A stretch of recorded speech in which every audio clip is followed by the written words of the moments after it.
Hello my YouTube family, मैं आपका अपने यूट्यूब चैनल में बहुत बहुत स्वागत करती हूँ। आज हम गीता का अध्याय नंबर 3 का उच्चारण करेंगे। मैं आशा करती हूँ कि आप इसको ध्यानपूर्वक सुनेंगे और कुछ भी अगर गलत भी होते तो मुझे बताएंगे और अपने कमेंट्स में लाइक करेंगे। ठीक है, तो स्टार्ट करते हैं हम गीता का अध्याय नंबर 3। अर्जुन ने कहा, जैसी चेत कर्मणस्ते मता बुद्धिर्जनार्दन तत्किं कर्मणि घोरे माम नियोजयसि केशव। अर्जुन बोले, हे जनार्दन, यदि आपको कर्म की अपेक्षा ज्ञान श्रेष्ठ मान्य है तो फिर हे केशव, मुझे भयंकर कर्म में क्यों लगाते हो। व्यामिश्रणे पाकेन बुद्धि मोह यशिव में तदेकम वद निश्चित येन श्रेयो अहमापनु या। आप मिले हुए से वचनों से मेरी बुद्धि को मानो मोहित कर रहे हैं, इसलिए एक बात को निश्चित करके कहिए जिससे मैं कल्याण को प्राप्त हो जाऊं। श्री भगवान अनुवाद। लोके अस्मिन् द्विविधा निष्ठा पुरा प्रोक्ता मया नघ ज्ञान योगेन सांख्यानाम कर्म योगेन योगिनाम।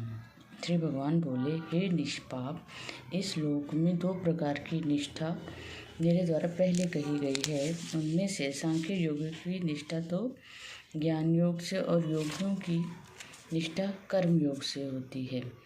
न कर्मणा न रंभा न कर्मयं पुरुषो अश्रुते न च सन व्यसनादेव सिद्धिं समधिगच्छति।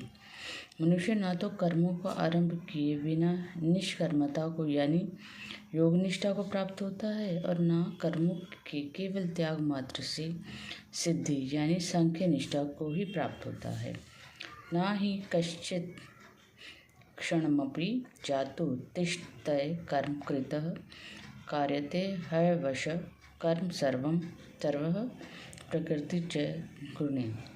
निसंदेह कोई भी मनुष्य किसी भी काल में क्षण मात्र भी बिना कर्म किए बिना नहीं रहता, क्योंकि सारा मनुष्य समुदाय प्रकृति जनित गुणों द्वारा परवश हुआ कर्म करने के लिए बाध्य किया जाता है। कर्मेन्द्रियाणि संयम्य आस्ते मनसा स्मरण इंद्रियार्थान् विमूढ़ात्मा मिथ्याचारः स उच्यते। जो मूढ़ बुद्धि मनुष्य समस्त इंद्रियों को हठपूर्वक ऊपर से रोककर मन से उन इंद्रियों के विषयों का चिंतन करता रहता है, वह मिथ्याचारी अर्थात दंभी कहा जाता है। यस इंद्रियाणि मनसा नियम्यारभते अर्जुन कामेन्द्रिये कर्मयोगमसक्तः स विषीयते। हे अर्जुन, जो मनुष्य मन से इंद्रियों को वश में करके अनासक्त हुआ समस्त इंद्रियों द्वारा कर्मयोग का आचरण करता है, वही श्रेष्ठ है। नियतं कुरु कर्म त्वं कर्मज्ञयो कर्मणः शरीरयात्रापि च ते न प्रसिद्धयेत् कर्मणः। तू शास्त्र विहित कर्तव्य कर्म कर, क्योंकि कर्म न करने की अपेक्षा कर्म करना श्रेष्ठ है तथा कर्म न करने से तेरा शरीर निर्वाह भी नहीं सिद्ध होगा। यज्ञार्थात् कर्मणो अन्यत्र लोको अयं कर्म बंधनः तदर्थं कर्म कौन्तेय मुक्त संगः समाचार। यज्ञ के निमित्त किए जाने वाले कर्मों से अतिरिक्त दूसरे कर्मों में लगा हुआ ही यह मनुष्य समुदाय कर्मों से बंधता है। इसलिए हे अर्जुन, तू आसक्ति से रहित होकर उस यज्ञ के निमित्त ही भली भांति कर्तव्य कर्म कर। सहयज्ञ प्रजा सृष्ट्वा पुरोवाचः प्रजापतिः अनेन प्रसीविष्य ध्वमेश वो अस्तित्व अष्ट कामधुक्।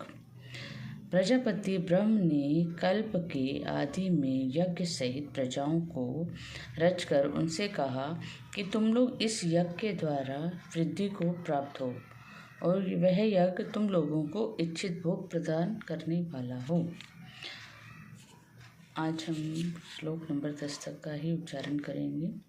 इसके बाद हम कल से फिर आगे का श्लोकों का उच्चारण करेंगे। तो आशा करती हूँ कि आप मेरे साथ इस सफ़र में लगातार मेरे साथ रहेंगे और मेरा उत्साहवर्धन करेंगे। Thank you so much.